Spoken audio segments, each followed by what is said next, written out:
Welcome to the Quantum to Cosmic YouTube channel with me, Ollie. Welcome back to this tutorial series on functions. This series is aimed at first year undergraduate university students or those who are just interested. Whether you just need a refresher on these topics or are learning them for the first time, you're in the right place. Today we're continuing with differentiation, looking at the product, quotient and chain rules, including parametric, inverse and implicit functions. So if you're ready to learn, then let's get into it. The first rule we'll look at is the product rule, and this is that d by dx of two functions, f times g, and they're both functions of x, equals df by dx times by g plus f times by dg by dx. We also can note that d2 by dx squared of fg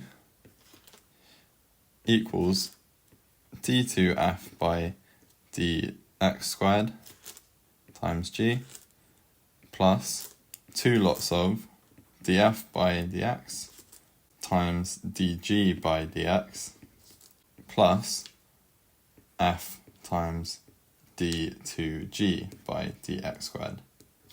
And you might see that this sort of looks similar to a binomial expansion, and to an extent it is, and this is a general result that Leibniz found, that dn by dx to the n, so the nth derivative of f times g, is equal to n naught, so this first binomial coefficient, times dn f over dx to the n times g, plus the second binomial coefficient, times dn minus 1 f by dx to the n minus 1, times by dg by dx, and so on, until we get to the last binomial coefficient, which will just be f times dng by dx to the n.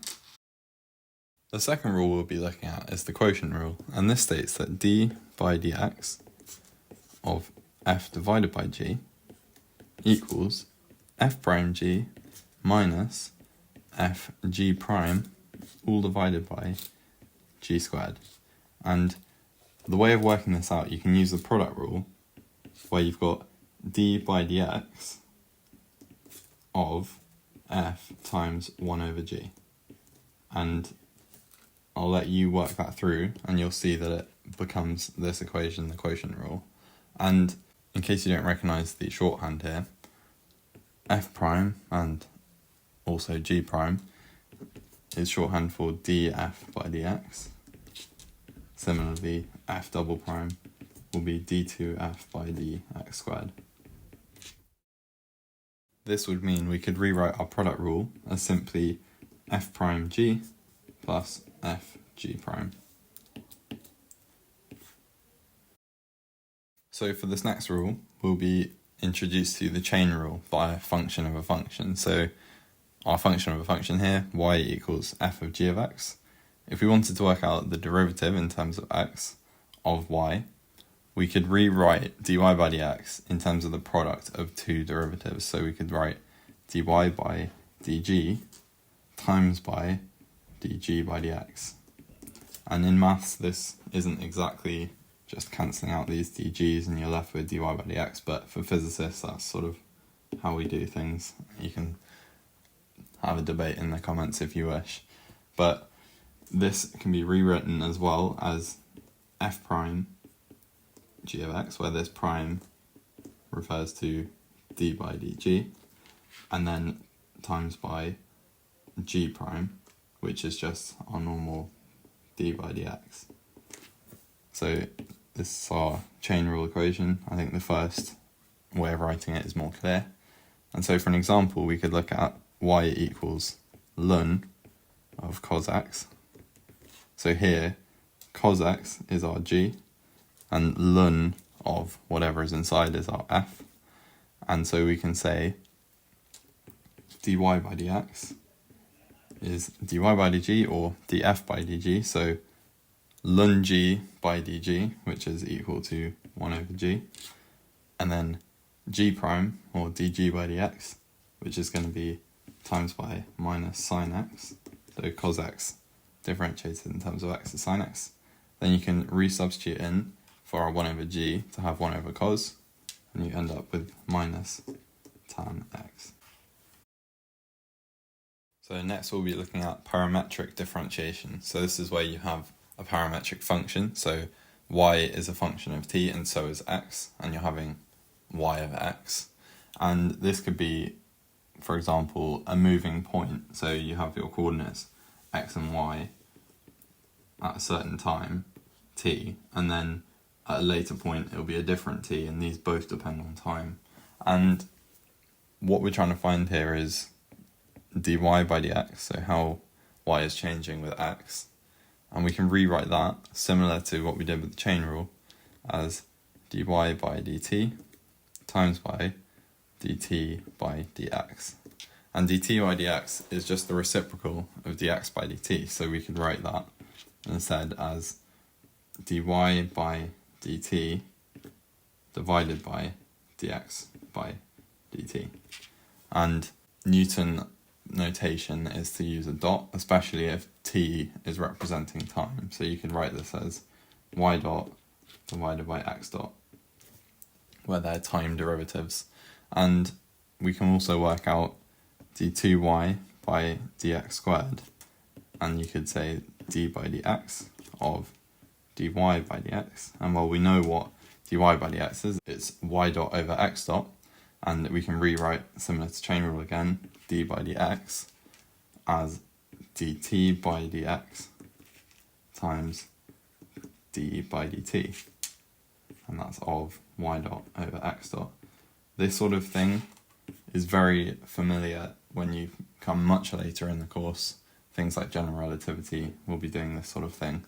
And from here we can write, and I'll let you prove this as an exercise, that this is y double dot, where that's the d2y by dt squared, x dot minus y dot x double dot divided by x dot cubed. So an example of this might make it a bit more clear to understand. So if we had our functions x is cos t and y is sine t, then we can work out x dot is simply minus sine t, and y dot is cos t. And so what is our function, our dy by dx, our derivative, sorry. So dy by dx is y dot divided by x dot, which we know is cos t divided by minus sine t, and that is minus 1 over tan t, or minus cot of t. And then for our d2y by dx squared, we need to know our x double dot and y double dot, so x double dot equals minus cos t, and y double dot equals minus sine t. And so d2y by dx squared, which we know is this formula up here, is going to be ending up as minus 1 over sine cubed t, so 1 over y cubed. This would also mean our dy by dx can be rewritten as cos over sine, so that's going to be x over y, so it's minus x over y. So now if we look at inverse functions and we're trying to find the derivative of those, if we start with an example, it's probably easiest. Y equals arc sine of x. We can rewrite this as x equals sine y, and then you can work out that dx by dy equals simply cos y. Take the reciprocal of those, because we're trying to find dy by dx here, and we'll have dy by dx equaling 1 over cos y, and that will mean that dy by dx equals 1 over, and cos y is the same as the square root of 1 minus sine squared y. And we know this by sine squared x plus cos squared x is always equal to 1. And so you can see that minusing sine x from both sides, and then taking the square root, we can see how cos x is the square root of 1 minus sine squared x. And so for here it's cos y, so we have the square root of 1 minus sine squared y. And that's the same as 1 over the square root of 1 minus x squared, as x is sine y. And that's our dy by dx. Another example we might look at is the inverse of tan, so arctan of x.